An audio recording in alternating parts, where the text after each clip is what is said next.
Now, there were some rumors that WNBA players were going to strike during All-Star Weekend. None of that happened over All-Star Weekend. Thank goodness it didn't happen. Been really hands-off during this NBA All-Star Weekend. I think that's also a missed opportunity for WNBA players, and we don't even know if the W is going to have a season. Breanna Stewart will play for Fenerbahce in the 2026 EuroLeague Women Final Six. Breanna Stewart is supposedly going to play from April 15th to April 19th, but like they said here, training camp for the WNBA season begins on April 19th. So the whole premise of your business was so players didn't have to go overseas, and now you're going overseas. They didn't care about it because they're like, how can we care about it if the players themselves don't care about it?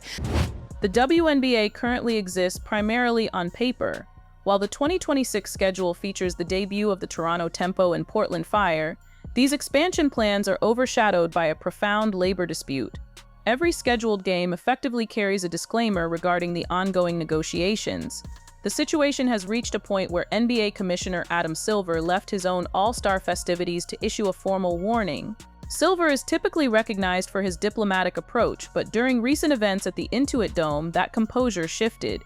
He informed the public that the WNBA is at the 11th hour, signaling that time is running out to reach an agreement. This was not merely a performance for the media, it was an attempt to exert pressure on both owners and players during a period of extreme instability. As of now, the 2026 season remains a contingency. The two sides remain far apart on financial terms. Players are requesting 30% of gross revenue, which includes all income from tickets, merchandise, and media deals. The league has countered with an offer of 70% of net revenue. While that percentage appears higher, the net designation allows the league to deduct expenses for travel, lodging, and marketing before any distribution occurs. The players view this as an accounting strategy that could ultimately result in no significant pay increase, and they are refusing the offer. As this financial dispute continues, the league's operational logistics are stalling. The Toronto and Portland expansion franchises are intended to be the centerpieces of the league's 30th anniversary, yet they currently have no players. No expansion draft or free agency periods have been scheduled, and even the status of the collegiate draft is uncertain. For fans in Toronto who have already purchased merchandise for a team that has yet to be formed, the situation is increasingly precarious. The window to sign and relocate players to these new markets is rapidly closing. The uncertainty is also reflected in the actions of the league's most prominent stars. Breanna Stewart, a co-founder of the Unrivaled league designed to keep players in the US during the winter, recently signed a deal to play for Fenerbahce in Turkey this April. By securing this contract, Stewart has ensured a paycheck for the spring months in the event of a lockout. It is a strategic move that suggests even the league's leadership among players is bracing for a total work stoppage. The public image of these negotiations has become a point of contention.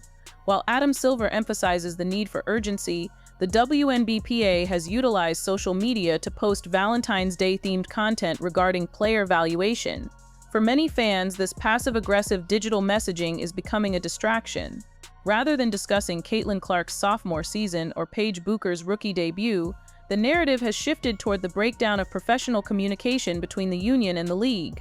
However, the players' underlying preparations are serious. The union has authorized a strike with 98% approval and has begun establishing player hubs, private high-end training facilities in the US and Spain. By developing their own infrastructure, the players are demonstrating that they can maintain professional standards independently of league facilities.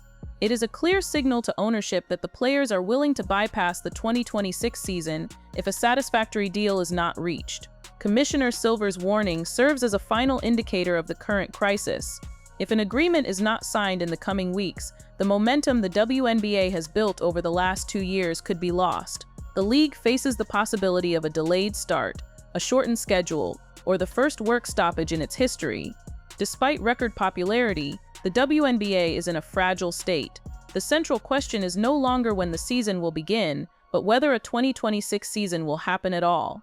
The financial stalemate is rooted in a fundamental disagreement over the valuation of the league's new media rights agreement. In late 2024, the WNBA's media partners, including Disney, Amazon, and NBC, committed to a deal worth approximately $2.2 billion over 11 years.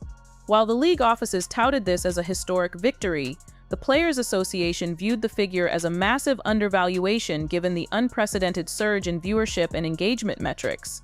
The players argue that the deal was negotiated without an accurate assessment of the Caitlin Clark effect, which has seen television ratings increase by triple digits in certain markets. By locking in a long-term deal at $200 million per year, the union contends that the league has effectively capped the players' earning potential for the next decade, just as the sport is entering its most profitable era. This discrepancy in valuation is the primary driver behind the demand for a 30% share of gross revenue. Under the current structure, player salaries are tied to a percentage of shared revenue, a complex metric that excludes various streams of income that the players believe should be on the table. The league's insistence on a net revenue model allows for the deduction of significant operating costs before the players see a single cent of the profit. This includes the massive expenses associated with the recent move to full-time charter flights, a luxury the players fought for, but one the league is now using as a financial shield. Ownership argues that providing private travel for every team costs the league roughly $25 million annually, and these costs must be recouped before dividends can be shared. The players, however, view travel as a basic workplace requirement, not a perk that should be used to justify lower base pay. The tension is further exacerbated by the varying financial philosophies among the team owners. The WNBA is currently split between legacy owners, many of whom also own NBA franchises and have historically viewed the WNBA as a philanthropic endeavor, and a new wave of independent investors. Owners like Joe Tsai of the New York Liberty and Mark Davis of the Las Vegas Aces have demonstrated a willingness to spend aggressively on facilities, staff, and marketing, treating their teams as high-growth startups. In contrast, several smaller market owners remain hesitant to increase spending without guaranteed returns. This internal rift within the Board of Governors complicates negotiations, as Commissioner Adam Silver must find a middle ground that satisfies both the billionaires willing to lose money for the sake of growth and the owners who are operating on much thinner margins. This divide is particularly evident in the handling of the expansion franchises. The Golden State Valkyries paid a record-breaking $50 million expansion fee to join the league, a figure that set the market for Toronto and Portland. However, the capital required to launch these teams is being tied up in the labor dispute. In Toronto, the Tempo front office is operating with a skeleton crew, unable to commit to long-term contracts for scouts or coaching staff, while the CBA remains in limbo. The Canadian market presents its own set of logistical hurdles, including cross-border tax implications and currency fluctuations, which become even more difficult to manage without a clear financial framework from the league. For Portland, the revival of the Fire brand is a play on nostalgia, but the organization cannot begin selling season tickets with any degree of certainty, leading to a freeze in local sponsorship deals that are vital for the team's survival. The legal strategy of the WNBPA has also evolved significantly since the last round of negotiations in 2020. The union is closely watching the precedents set by other professional sports leagues, specifically the decertification tactic used by NBA players during their 2011 lockout. If the WNBPA chooses to dissolve its status as a union, individual players could technically file antitrust lawsuits against the league, arguing that the WNBA's salary cap and draft systems are illegal restraints of trade. While this is considered a nuclear option, legal analysts suggest that the union's leadership is more prepared for litigation than at any point in the league's 30-year history. The high approval rating for a strike authorization indicates that the players are no longer afraid of the legal or financial consequences of a prolonged work stoppage. One of the most contentious points in the current talks is the prioritization rule, which was introduced in the previous CBA. This rule requires players to return from their international seasons by the start of WNBA training camp or face significant fines and suspensions. For decades, WNBA players have relied on lucrative contracts in Russia, Turkey, and China to supplement their modest American salaries. By forcing players to choose between their overseas commitments and their WNBA roster spots, the league has effectively cut off a major source of income for its workforce without providing a domestic alternative that matches those salaries. The players are demanding the complete removal of prioritization clauses, arguing that if the WNBA wants exclusivity, it must pay for it. The emergence of the Unrivaled League, co-founded by Breanna Stewart and Nafisa Collier, was supposed to be the solution to this problem. By offering high-salary, 3-on-3 basketball during the winter months, Unrivaled intended to keep the league's top talent in the United States. However, the news of Stewart's signing with Fenerbahce suggests that even the most innovative domestic alternatives cannot yet compete with the sheer capital available in the European markets. It also signals a lack of confidence in the WNBA's ability to resolve the labor dispute before the 2026 season begins. If the league's most influential player is preparing to spend her spring in Istanbul, it sends a message to every other player in the league to start looking for international contingency plans. This exodus of talent has significant implications for the upcoming 2026 draft class. Players like Paige Bueckers, who are projected to be top picks, are entering a professional landscape where their starting salary might be less than what they currently earn through name, image, and likeness (NIL) deals in college. The influx of NIL money has given collegiate stars a level of financial independence that previous generations never had. If the WNBA cannot offer a competitive rookie scale, there is a very real possibility that top prospects will choose to use their remaining year of college eligibility or pursue professional opportunities in Europe, rather than entering a league in the midst of a lockout. This would be a catastrophic blow to the WNBA's marketing efforts, which are heavily reliant on the star power of the incoming rookie classes. Behind the scenes, the player hubs being established by the union are more than just training gyms. They are a sophisticated logistical network designed to bypass the league entirely. These hubs, located in cities like Miami, Los Angeles, and the Spanish city of Valencia, are being funded by private donors and union reserves.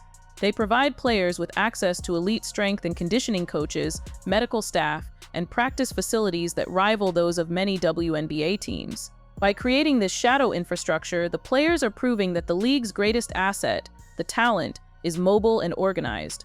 It is a direct challenge to the status quo that Adam Silver mentioned, showing that the players are ready to operate as an independent entity if the owners refuse to meet their demands. The economic fallout of a canceled 2026 season would extend far beyond the players' paychecks. The league sponsors, including major brands like AT&T, Google, and Nike, have invested hundreds of millions of dollars into the growth narrative of women's basketball. A work stoppage during the league's 30th anniversary would not only alienate fans, but also trigger make-good clauses in television and sponsorship contracts, forcing the league to return massive amounts of capital. For a league that is still striving for long-term profitability, the loss of a single season could set the business back by a decade. The momentum gained from the 2024 and 2025 seasons is a fragile resource, and industry analysts warn that the Caitlin Clark bounce could quickly turn into a labor slump if the gates remain locked in May. The debate over gross versus net revenue is not just about math, it is about transparency. The Players' Union has repeatedly called for a full audit of the league's books, suspecting that the net figures are being manipulated through intercompany transfers and inflated administrative costs. This type of creative accounting is common in sports business, where owners often shift profits into other entities they control to make the team appear less profitable on paper. The union's demand for a 30% cut of every dollar from the $100 jersey sold in a stadium to the billion-dollar TV check is an attempt to eliminate this ambiguity. They want a clean deal that cannot be adjusted by the league's accountants after the fact. As the deadline approaches, the role of the NBA in these negotiations remains a point of intense scrutiny. The NBA still owns a significant stake in the WNBA, and Adam Silver's involvement suggests that the parent league is deeply concerned about the optics of a failure. The NBA went through its own grueling labor wars in 1998 and 2011, and Silver knows how difficult it is to win back a frustrated fan base. However, the WNBA players feel that the NBA's involvement is a double-edged sword. While Silver brings stability, his presence also reminds the players that they are still operating under the shadow of a league that often treats them as a secondary priority. The psychological toll on the players is also becoming a factor. The transition from being celebrated as icons of a new movement to being cast as greedy in labor negotiations is a difficult shift. The WNBPA's social media strategy, while criticized by some as passive-aggressive, is an attempt to maintain control of the narrative among a younger, more socially conscious audience. They are framing the struggle not just as a contract dispute, but as a fight for gender equity in sports. They point to the fact that the NBA's revenue-sharing model has been in place for decades, while they are still fighting for the basic right to see the league's total earnings. The logistics of the 11th hour are unforgiving. To have a season start on time in May, a CBA must be ratified by late March to allow for a condensed free agency and training camp period. Each day that passes without a deal increases the likelihood of a force majeure event, where the league could theoretically cancel the season entirely and wait for the players to break. But the current generation of players is different from those who faced previous lockouts. They are wealthier, more unified, and more aware of their market value. They are betting that the league needs them more than they need the league. In Toronto and Portland, the silence is deafening. Local organizing committees have spent years lobbying for these teams, only to see them become bargaining chips in a corporate war. The infrastructure for these teams, the arena leases, the practice facility renovations, and the local broadcasting deals is all contingent on the existence of a season. If 2026 is lost, the political and financial capital required to restart these expansion efforts may not be there a second time. The stakes are no longer just about the 2026 schedule. They are about the viability of the WNBA's expansion model as a whole. The player hub in Valencia, Spain, serves as a particularly sharp point of irony. While the WNBA struggles to finalize its expansion into Canada, its players are already creating a thriving professional ecosystem in Europe. This hub allows players to train in a high-performance environment while remaining close to the scouts and managers of the EuroLeague. It is a reminder that the WNBA does not have a monopoly on professional women's basketball. If the American League shuts down, the global market is ready and willing to absorb its stars. The union is essentially telling the owners that while the WNBA is the most prestigious league in the world, it is not the only one that can provide a paycheck and a platform.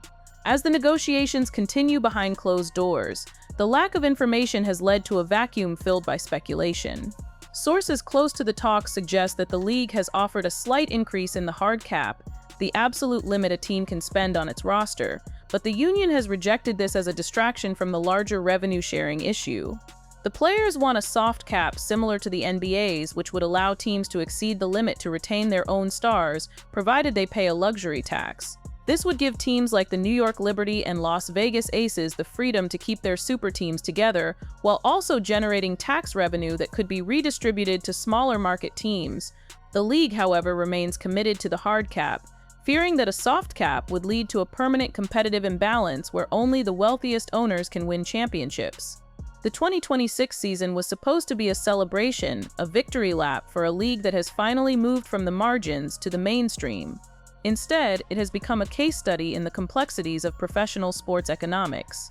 The 11th hour warning from Adam Silver was not just a message to the players, it was an admission that the league is at a crossroads.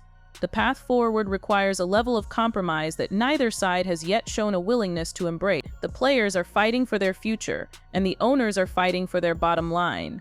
In the middle are the fans, the expansion cities, and the young players whose dreams are currently stalled by a series of disagreements over percentages and definitions. The question of whether there will be a season at all remains the only one that matters. The answer depends on which side blinks first. If the owners believe the players are bluffing about their ability to survive a year without WNBA salaries, they will hold firm on the 70% net offer.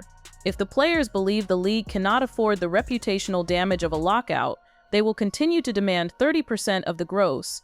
As the clock ticks toward midnight, the professional sports league that exists on paper is running out of time to become a reality once again.